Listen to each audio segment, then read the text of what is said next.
华视在地新闻继续来看，有一间长照创新服务公司所成立的日照中心，进驻到台中乌日的共生体，为生理、心理、社会关系到环境6大面向，按照着长辈者个别的状况来安排着日常的生活，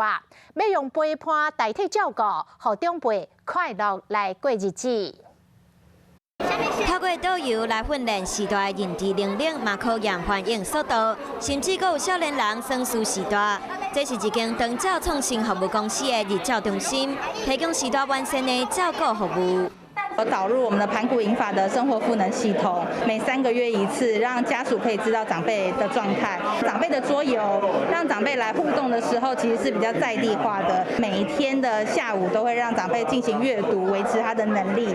台湾进入高龄化社会，长照变做民众上关心的议题，希望会当自心理、社会关怀等等，设计出适合时代日常生活，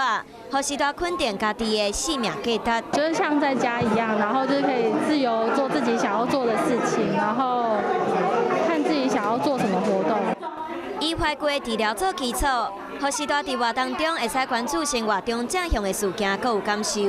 以陪伴来取代照顾专人观点的时代服务，和时代会当欢喜来过生活。